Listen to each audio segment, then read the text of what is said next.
아멘. 우리 함께 은혜 나누실 하나님의 말씀은 구약성경 민수기서 32장 1절에서 9절까지 말씀입니다. 아멘. 주님의 평안을 전합니다. 오늘도 우리 주님이 말씀과 성령으로 함께 하시고 하늘에서 내리신 은총이 은혜가 있게 되기를 주님 축복합니다. 오늘의 말씀의 제목은 믿음의 운명 공동체라고 하는 말씀입니다. 신자와 공동체하고의 관계에 대한 말씀이겠죠. 여기서 말하는 신자란 예수 믿는 개개인 한 사람 한 사람을 두고 말하는, 저와 여러분 같은 예수 믿는 사람들을 말하는 것이고, 공동체라는 것은 그 개개인 예수 믿는 사람들이 모여진 집합체를 말하는데, 넓게 광의적으로 말하게 되면 보이지 않는 하나님의 총체, 예수님 이전의 구약의 백성들과 예수님의 시대와 지금의 시대에 예수 믿고 구원받은 하나님의 선택받은 백성들의 총집합체를 공동체, 넓게 하나님의 나라의 공동체 이렇게 말할 수가 있겠습니다. 또 이 공동체를 좀 좁게 말씀드린다 그러면 보이는 믿음의 집합체인데 예수 믿는 한 가정이 공동체입니다. 영적 믿음의 공동체가 되겠죠. 또 교회 안에 있는 각 목장, 구역, 셀, 그런 어떤 단위도, 또 주일학교, 또 중고등부, 청년회라든가 남조대, 여조대, 이 모든 집합체도 하나님의 나라 공동체이기도 한 것이죠. 또 교회 안에는 한 교회, 지역교회들 말하죠. 우리 교회나 누구 어떤 교회들, 옆에 주변에 있는 한 교회들도 좁게 말하면 영적 공동체가 되는 것이죠. 또 이 사역적으로 네트워킹, 같은 사역을 이루고자 했던 조직된 어떤 교회들의 연합이 있을 것입니다. 홍천군 기독교 연합회라든가, 아니면 어떤 사역을 위해서 청소년 여기 교정협의회, 이 경찰서를 중심으로 해서 모여든 교회 연합, 그런 것도 하나의 공동체가 되겠죠. 또 이 어떤 청소년 사역이라든가 아니면 시니어 사역을 위해서 모여진 집합체, 이것도 하나의 공동체가 될 것이고요. 또 세계 열방 선교를 위해서 교회들이 여러 교회 연합해서 이루는 어떤 노예나 총회나 선교회도 역시 하나의 공동체가 되겠습니다. 믿음은 공동체를 줍니다. 믿음은 운명 공동체를 갖게 하는 것이죠. 그 어떤 누구도 예수 믿는 순간 그 사람은 하나님의 나라의 공동체 일원으로 귀속이 됩니다. 다시 말하면 예수 믿는 순간 나는 나 혼자 예수 믿을 거야. 그것은 타당하지도 않고 그것을 이치에 맞지도 않고 그럴 수도 없다고 하는 것이죠.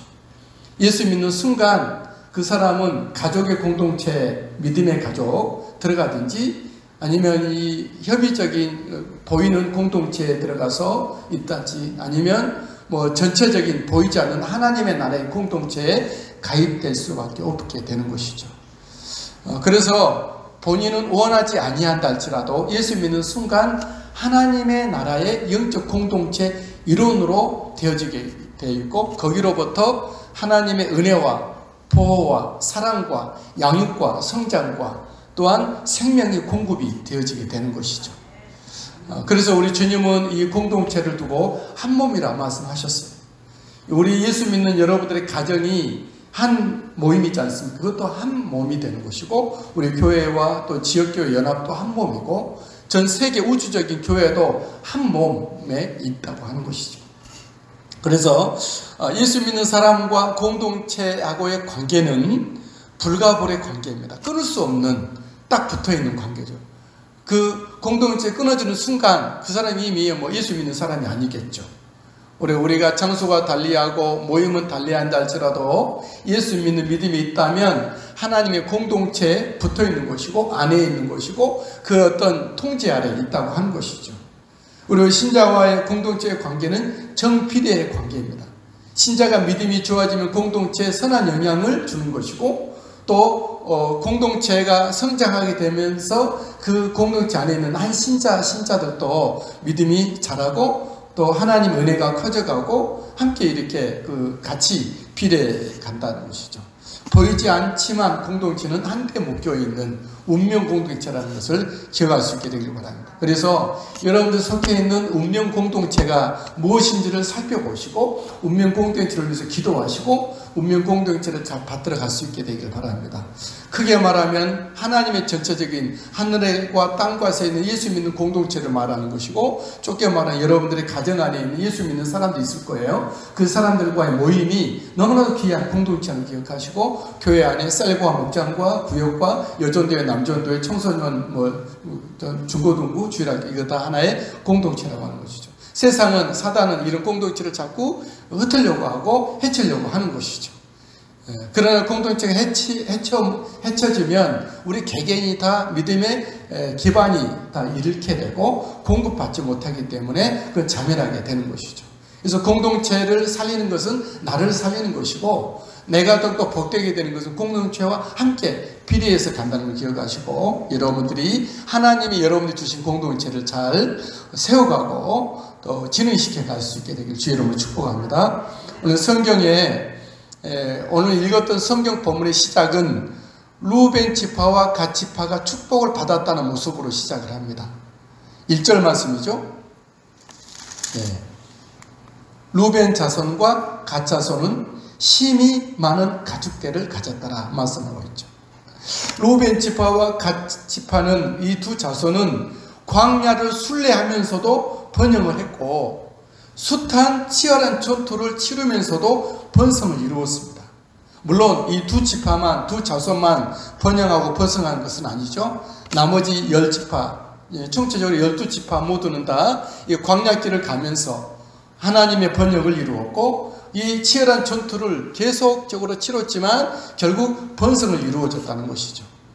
루벤 지파와 갓 지파 12지파가 전투가 있는 광야에서 이처럼 잘 되었다는 것은 무엇을 반증하고 있죠?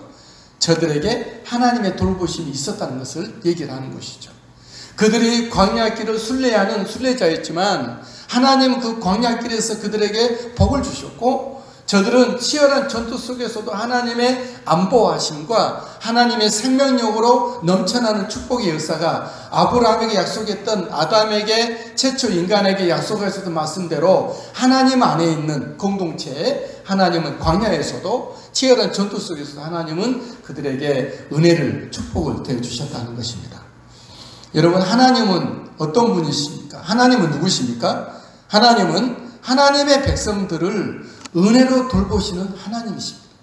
하나님은 그의 몸된 지체들, 예수 믿는 한 사람 한 사람 여러분들을 정말 사랑하시고 아끼셔서 이 세상 광야길을 살아가는, 순례길을 살아가는 여러분들에게, 치열한 영적인 싸움을 싸우고 있는 여러분들에게, 죄와 싸우고 어둠과 이 물질 유물론주의와 이 싸우고 있는, 육과 싸우고 있는 여러분들을 하나님은 반드시 복되게 하시고 강하게 하시고 번영하게 하실 하나님이십니다. 그 하나님을 찬양합니다. 자, 여러분, 오늘도 우리들은 이처럼 고독한 광야의 길을 가고 있어요. 예전에도 그렇고 지금도 앞으로도 그럴 거예요. 세상은 우리를 그렇게, 우리가 예수 믿는 믿음으로 분명할수록 환영하지 않습니다. 세상은 세상 나름대로의 목표가 있고요, 세상 나름대로 스케줄이 있고, 세상 나름대로의 성격이 있고, 세상 나름대로 주장하는 것이 있고, 세상 나름대로 자기들 규합할 만한 그런 힘을 가지고 있어요. 우리 예수 믿는 사람들은 그들과 다르잖아요. 우리의 목표가 하나님께로부터 부름받은 부여된 비전과 하나님이 원하시는 모양과 스타일이 우리 따로 있다는 것이죠. 우리가 잘 될수록 세상하고는 어긋나게 되어 있다는 것이죠. 이런 과정에서 여러분들의 믿음의 가족들과 함께, 믿음의 지체들과 함께 아름다운 공동체를 이루어내며 하나님이 우리 광야길을 가고 있는 우리 공동체 모두 식구들을 돌보심의 은혜와 또한 영적인 치열한 싸움에서 하나님이 더욱더 복되게 하시는 은총이 있게 되기를 예수님의 이름으로 축복합니다. 그러나 이 두 지파는 의아하게도 개인 행동을 합니다. 이 두 지파는 이런 말을 해요. 우리는 이제 강을 건너지 않겠습니다. 우리는 이제 여기서 그냥 주저앉아서 안주하겠습니다. 이런 말을 합니다. 이스라엘에게 주셨던 하나님의 비전은 무엇입니까? 강을 건너는 거예요. 메소포타미아 강을 건너고 홍해 강을 건너고 요단강을 건너서 가나안 땅을 향해서 그들은 갔어야 돼요. 이스라엘 백성들에게 주셨던 비전은 광야를 지나 정말 가나안으로 가는 것입니다. 그 관문에는 강이 있었어요. 강이. 메소포타미아 강이 있었고 홍해 강이 있었고 요단강이 있었어요. 그래서 그들을 향해서 히브리인 그렇게 불렀어요. 히브리인이라는 뜻은 뭐죠? 강을 건너는 자들 말을 해요. 이스라엘 백성들이 하나님의 비전을 이루기 위해서는 강을 건너는 자여야 됐었어요. 3번의 강을 건네죠. 우리처럼 우리가 이 세상 사람들 속에서 이 가문에서 세상 육의 가문에서 하나님의 가문으로 가입되는 것은 그런 강을 건너는 거예요. 또 세상을 향해서 살았던 우리들이 세상에 향해서 사는 것을 끊고 하나님을 위해 산다는 것은 요단 홍해강을 건너는 것이거든요. 또 오직 나는 하나님의 사람으로서 생명력 있게 살리라, 영생의 사람이 되려는 것을 요단강을 건너는 것이 우리들의 어떤 목표잖아요. 우리 신앙생활은 무엇입니까? 강을 건너는 것이거든요.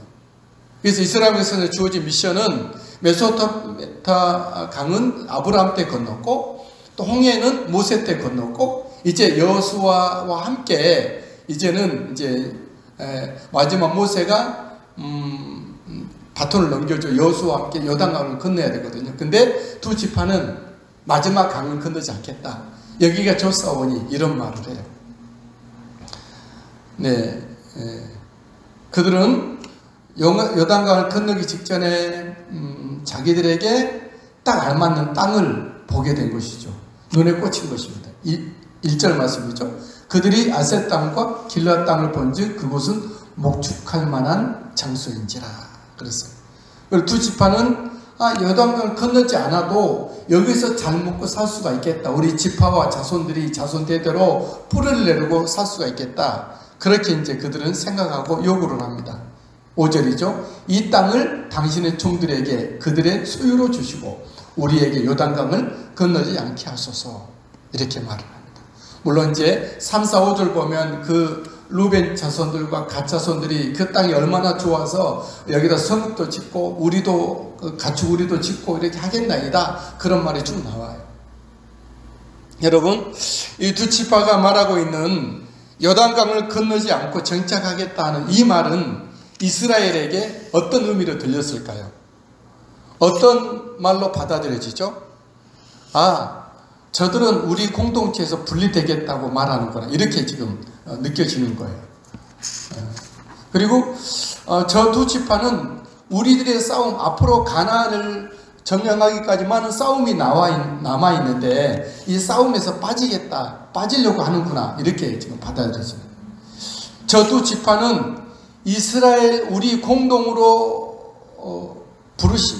공동으로 부여된 비전, 하나님의 비전을 포기하겠다고 하는구나. 저들은 나름대로의 목표를 가지고 우리하고 다른 길을 가겠다. 그렇게 이 이스라엘 공동체에게는 보여줬던 거예요. 이 두 지파는 하나님의 비전보다 현실에 무게를 둔 것이 아니겠는가 여겨집니다. 이 두 지파는 공동체의 비전보다도 또 공동체에 주어진 어떤 사명, 임무보다도 개인의 안위를 먼저 생각하고 있는 저들이 아닌가라고 의심을 주기에 충분했다고 하는 것이죠. 여러분, 이스라엘에게 부르심은 무엇입니까? 그들은 현실 넘어 하나님의 비전을 향해서 부르심을 받았어요. 현실이 어떠한가 할지라도 그것은 그냥 현실이니까 그걸 넘어서 하나님의 뜻을 이루고자 하는 것이 이스라엘에게 주어진 비전이었어요. 또 그들에게 부르심은 무엇입니까? 각자 개인의 또 가정의 가문의 지파의 어떤 그런 것보다도 같은 하나님의 나라를 만들어가는 같이 받들어 이바지하는 그런 걸로 그들은 같은 부르심이었죠. 그리고 저들에게 있어서는 저들의 행복이라는 것은 이 하나님의 뜻을 저버린 상태로 세상에서 뭔가를 더 득하고 그것을 누리고 그것이 행복이 아니라 저들의 참 행복은 뭐죠? 하나님이 주신 일들을 어렵고 힘들어도 이루어내는 것, 이것이 그들의 행복이었던 것이죠. 그런데 이제 두 지파는 강을 건너지 않고 그것을 받고자 했던 것이죠. 여러분, 저와 여러분들에게 있어서 부르심은 무엇입니까? 하나님은 왜 나를 예수 믿게 했고, 왜 하나님은 나를 하나님 백성 되게 했고, 왜 하나님 나라에 예배하고 기도하고 봉사하고 헌신하게 하십니까? 왜 하나님은 우리에게 직분을 주시고 이처럼 늘 주님만을 사모하게 하셨습니까? 이 땅에 있는 현실을 위해서 한 것이 아닙니다. 이 땅 현실은 얼마든지 포기하라고 주님은 말씀하셨어요. 누구든지 나를 따라오려거든 자기를 부인하고 자기 십자가를 지고 나를 따를 것이라고 주님은 말씀하셨잖아요. 이스라엘 백성들이 하나님의 비전을 따르기 위해서는 그 갈대아 우르를 떠나고 하란을 떠나고 메소포타미아를 떠나고 애굽을 떠나고 광야를 떠나고 가나안이라는 곳으로 갔어야만 해요. 그 길은 쉬운 길은 아니었어요. 광야 길이었고 그들은 목축업의 사람들로서 전쟁을 연습한 사람들이 아니었지만 싸워야 되는 그들의 길이었고 현실이었습니다. 하지만 그 비전을 위해서 그들은 여기까지 왔다고 하는 것이죠. 저와 여러분도 마찬가지예요. 지금 예수 믿은 지 우리가 오래됐고 이런저런 일을 당하는데 항상 우리는 이런저런 일은 당연히 새로울 건 없어요. 항상 마찬가지죠. 크든 작든 그런 일은 항상 앞으로도 있을 것이고 그래요. 그런데 우리는 그럼에도 불구하고 굴하지 않고 우리가 가야 될 우리 비전은 무엇입니까? 하나님이 우리를 통해서 이루어 가고 싶어 하시는 그것이 우리의 비전이 되고 꿈이 되어야 돼요. 우리가 이루고 싶어 하는 건 우리 현실이 아니라 내 안일이 아니라 개인과 어떤 그런 것들을 이루고 그것을 관철시키는 것이 아니라 무엇이죠? 하나님이 우리를 향해서 나를 향해서 주신 그 꿈을 이루어 가야 한다는 것이죠. 저 여러분들의 모든 가정의 공동체가 여러분들의 모든 소그룹의 공동체가 또 여러분들의 함께 이루어져 있는 같은 비전을 가진 공동체들이 하나님의 부르심의 뜻을 이루기 위해서 그것을 바라보고 그것을 깨닫고 그걸 붙잡고 나갈 수 있게 되길 주의 이름으로 축복합니다. 우리 행복은 무엇입니까? 우리 세상을 누리면 행복합니까? 아니잖아요. 내가 원하는 것이 되면 행복합니까? 잠깐 행복하죠. 진짜 행복은 아니죠. 진짜 행복이란 무엇일까요? 상황과 상관없이 우리가의 위치가 메소포타미아이든 바벨론, 메소포타미아이든 애굽이든 광야이든 상관하지 않고 하나님의 뜻이 이루어져 가는 것, 이 강을 건너는 것, 그것이 행복이라는 것. 할렐루야. 우리 행복은 거기에 있는 것이죠. 그래서 두 지파는 이의 모습을 포기하는 것이 아니겠는가? 이스라엘 백성 모세와 공동체의 눈에 그렇게 비춰졌다고 하는 것이죠. 그래서 모세는 이 두 지파가 이 강을 건너지 않고 이 길르앗 땅에서 정착하겠다 그렇게 요구를 해왔을 때 너희들의 이 선택이 이 요구가 만약에 하나님의 뜻이 아니라 그러면 공동체에 얼마나 해로운 것인지에 대해서 낱낱이 고발합니다. 첫 번째로 너희들의 이 모습이 하나님 뜻이 아니라면 너희는 이 공동의 싸움에서 빠지고자 하는 것이다. 6절에 그렇게 말씀하죠. 너희의 형제들은 싸우러 가거늘 너희는 여기 앉아 있고자 하느냐. 형제들은 싸움이 남아있고 너도 같이 싸워야 되는데 너는 이 싸움에서 빠지고 하느냐 그런 것이죠. 두 번째로 모세가 하는 말은 이제 이 두 지파에게 하는 말이 개인 너희들의 행동이 정말 이 하나님의 뜻이 아니라 그랬을 때 이 행동은 공동체에 낙심을 주는 것이다 그렇게 말합니다. 7절이죠. 어찌하여 이스라엘 자손에게 낙심하게 하여서 여호와께서 그들을 주신 땅으로 건너갈 수 없게 하려 하느냐 그런 것이죠. 여러분들의 가정의 공동체의 개인 행동은 가정의 그 다른 이론들에게 낙심을 줄 수가 있을 거예요. 여러분들의 어떤 구역이라든가 남주대 여주대 개인 행동은 그 다른 사람들에게 있어서 낙심을 주는 것이 아니겠습니까? 우리 다른 공동체도 다 마찬가지예요. 그래서 우리는 예수 믿을 때 나 혼자 믿고 혼자 못 잘한다 이것이 아니라는 것이죠. 함께 어울려서 함께 이것을 이루어 갈 때 그 힘이 나오고 의미가 있고 우리 개인도 보장이 되고 보호가 되고 하나님의 은혜가 보증이 되는 것이라는 것이죠. 모세는 계속해서 두 지파의 이러한 행동은 어떤 결과로 나타나냐 그러면 이전의 정탐들처럼 실패를 가져올 거다.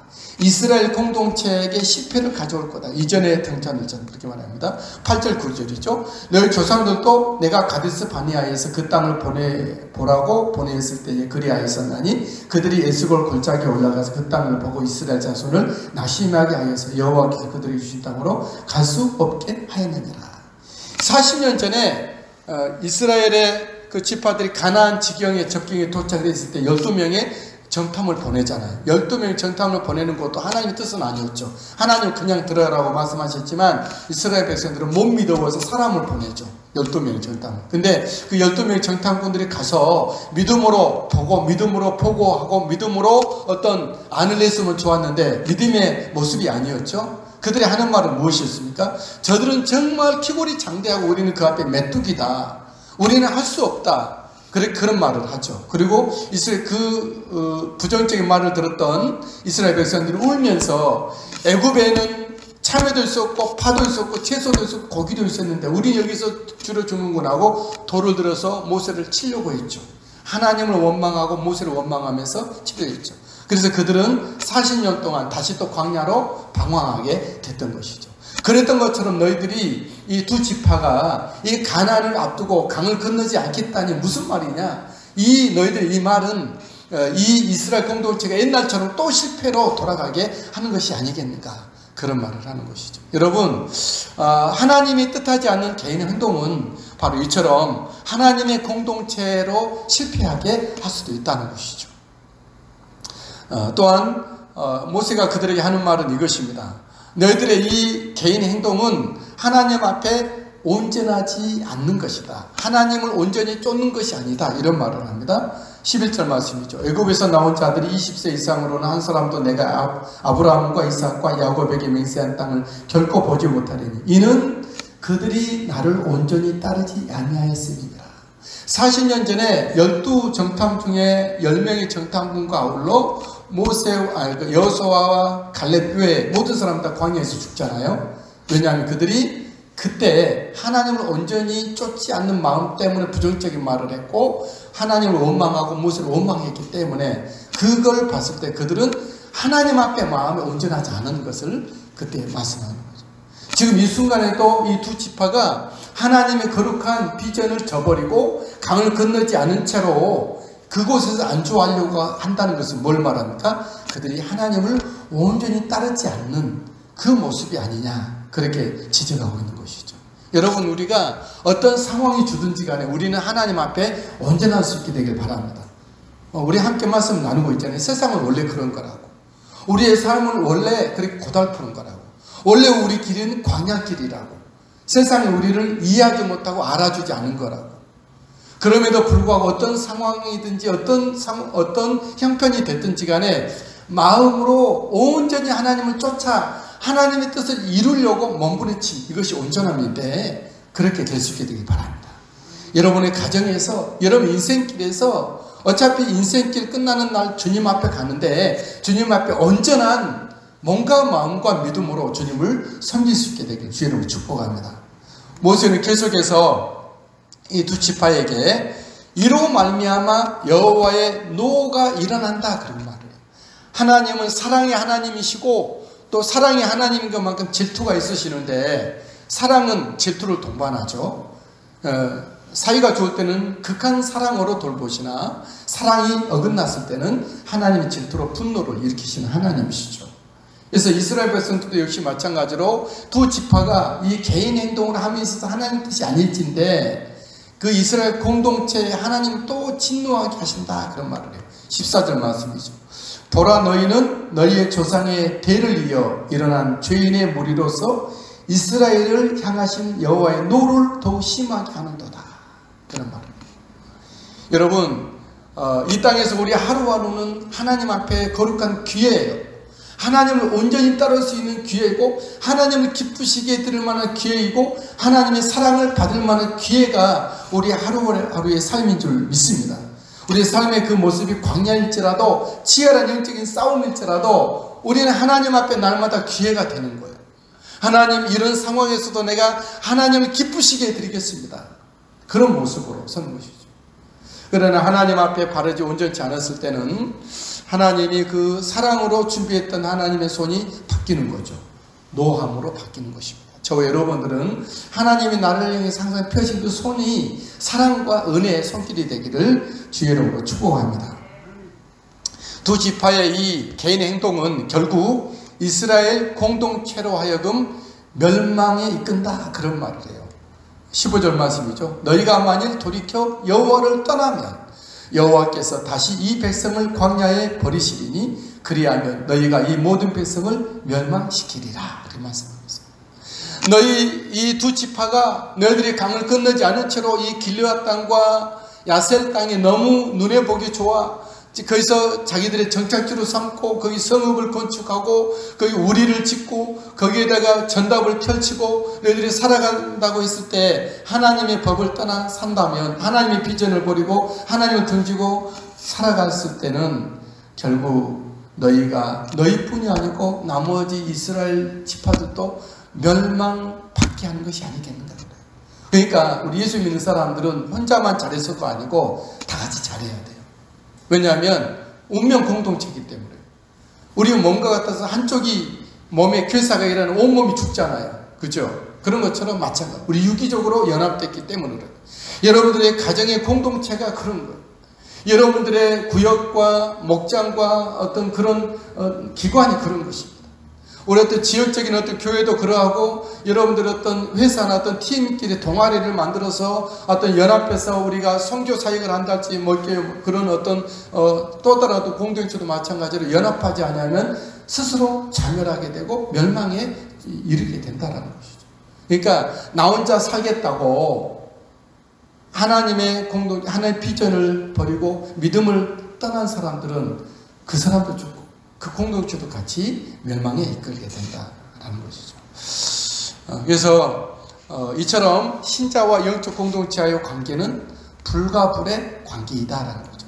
뗄래야 뗄 수 없는 관계다라는 것이죠. 물론 우리는 교회는 옮길 수가 있어요. 그리고 가정에서 다른 가정으로 결혼해서 갈 수도 있어요. 회사로 옮겨서 그 공동체, 믿음 공동체, 또 다른 공동체에 가입할 수도 있어요. 그렇다고 해서 공동체에서 떨어진 것은 아니니까. 하나님의 전체 공동체 안에 있으니까.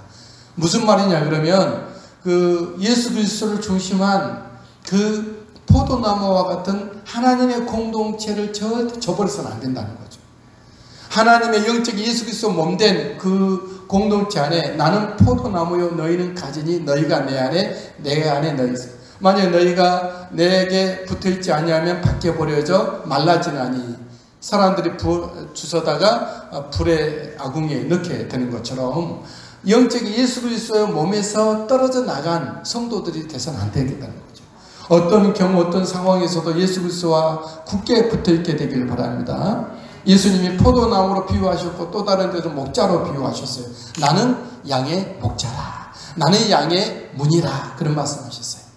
나는 세상의 빛이라. 그런 말. 나는 생명의 떡이라. 그렇게 말씀하셨어요. 이처럼 목자 되신 예수 그리스도를 떠난 양이 어떻게 그가 생존할 수가 있겠습니까? 어떻게 거기서 정말 성장하고 빛난 삶을 드러낼 수가 있겠습니까? 양은 목자의 품 안에 있어야 그는 보호를 받고 그는 더욱더 회복이 되어지게 되고 그는 더욱더 생명력을 갖게 되고 번성번영을 이루게 된다는 것이죠. 우리 목자가 되신 예수 그리스도 그 공동체에서 결코 벗어난 일이 있지 않게 되기를 주의 이름으로 축복합니다. 예수 믿는 사람은 어떤 상황이 되든 어떤 일을 만나든 관계하지 아니하고 그럴수록 더욱 주님의 품 안으로 예수 그리스도의 사람으로 가게 되고 그럴수록 더 비전이 분명하게 되고 분명히 가야 될 길이 확실하게 되는 것이 예수 그리스도의 사람이고 공동체의 사람이 되는 것입니다. 이스라엘 백성들의 두 지파가 이처럼 그런 어떤 생각을 했지만 그들은 하나님의 뜻 생각과 다르게 강을 건너지 않고 그렇게 정착한다 그러면 그들은 자신과 이스라엘 공동체는 하나님이 주신 비전은 무효화되고 그들은 존재 이유가 없어지게 되는 거죠. 멸망으로 가게 된 것이죠. 그러나 다음 말씀에 보면 다행히 두 지파가 이 땅을 정착하기는 하나 강을 건너서 앞서 싸우고 그 땅을 다 가나안을 정복시킨 후에 다시 돌아오겠다라고 이렇게 결단을 해요. 너무 잘한 것이죠. 그런 것처럼 저와 여러분들의 부르심을 받은 것은 우리는 요단강을 끝까지 강을 건너서 하나님 앞에 온전함으로 나가져야 된다는 것이죠.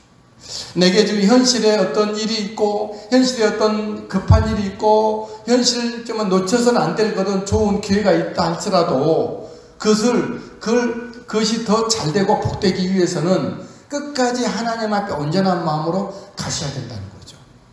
온전한 마음으로 하나님을 내 마음 다 주님 앞에 쏟고 내 모든 상황과 내 형편과 부족함과 연약함과 실패들 다 주님 앞에 올려드리고 그 속에서도 여전히 변함없이 주시는 하나님의 비전을 바라보고 하나님의 부르심을 듣고 하나님 앞에 거룩한 믿음의 걸음으로 나가져야 된다는 것이죠. 그런 은혜가 있으시게 되기를 예수님 이름으로 축복합니다. 코로나라고 해서 우리가 예배를 멈춰서는 안 됩니다. 코로나라고 해서 선교를 멈춰서는 안 됩니다. 코로나가 왔다고 해서 우리가 하나님으로부터 부여받은 거룩한 기도와 영적인 삶을 정말 포기해서는 안 된다는 거예요. 영적인 공동체의 한 이론 멤버들이 이럴 때 더 이럴 때가 기도할 때가 아닙니까? 이럴 때가 예배할 때가 아닙니까? 예배 모양은 어떠할지라도 그냥 최고의 모습으로 우리가 준비하고 계속 이렇게 가야 되겠지만 이제 이럴 때 더 주님의 거룩함을 드러낼 때가 아니겠습니까? 여러분, 우리 모든 신자들은 영적인 공동체, 예수 그리스도를 중심으로 한 보이지 않는 영적인 공동체, 은혜를 통해서 은혜를 받고 보호를 받고 생명이 공급되고 또 복되게 되어진다는 것을, 또 귀하게 거룩하게 되어진다는 것을 기억하시고 우리의 승리가, 우리의 행복이 거기에 있다는 것을 기억할 수 있게 되길 바랍니다. 우리가 세상의 요구에 양보하다 보면 어떻게 되는 거죠? 아무도 남지 않아요. 패배. 하나님이 왜 나를 불렀는지, 예수 믿게 했는지 이유가 없는 거예요. 그러니까 결국 어떤 상황이든지 하나님과 나의 관계 속에서, 예수 그리스도의 관계 속에서 믿음의 길을 잘 걸어갈 수 있게 되기를 주의 이름으로 축복합니다. 이로써 우리가 포기하지 말아야 될 것은 각자에게 주신 하나님의 나라의 비전이에요. 포기하지 않게 되길 바랍니다. 예수 그리스도가 나의 왕이 되고 내 삶의 왕이 되고 내 지역의 모든 그 처해 있는 주변의 왕이 되기까지, 하나님의 말씀이 이 땅을 통치하시기까지, 생명의 성령의 법이 이 땅에 정말 실현되고 결과를 만들어내기까지 끝까지 믿음으로 영적인 거룩한 사람으로 서서 그 일을 감당하시게 되기를 바랍니다. 여러분의 가정을 영적 공동체로 잘 갖고 가십시오. 여러분들의 주어진 영적인 작은 소그룹의 공동체가 하나님의 그 공동체가 되도록 더욱더 보양하고 섬길 수 있게 되기를 바랍니다. 우리가 어떤 사역을 위해서 모여진 어떤 팀이 있고 동아리가 있고 모임이 있고 집합지가 있다 그러면 거기가 정말 강력한 하나님의 그런 군대가 되도록 기도하시고 여러분 그 멤버로 서시게 되기를 주의 이름으로 축복합니다. 사랑의 하나님 아버지, 감사합니다. 우리를 부르시고 하나님의 거룩한 공동의 비전을 주셔서 감사합니다. 우리가 그 비전을 따라 메소포타미아 강을 건너고 홍해를 건너고 요단을 건너는 이스라엘처럼 내 개인의 육을 건너고 이 세상의 요구를 건너고 결국은 세상의 모든 것들을 다 건너 오직 하나님의 사람, 예수 그리스도 사람으로서 하나님의 나라를 누리기까지 하나님, 우리 사랑하는 공동체의 식구들에게 거룩한 그 공동체의 비전과 은혜와 열정과 강함도 주시기를 원합니다. 우리 사랑하는 성도들을 위로하여 주시고 은혜를 더해 주옵소서. 우리 주 예수님의 이름으로 기도합니다. 아멘.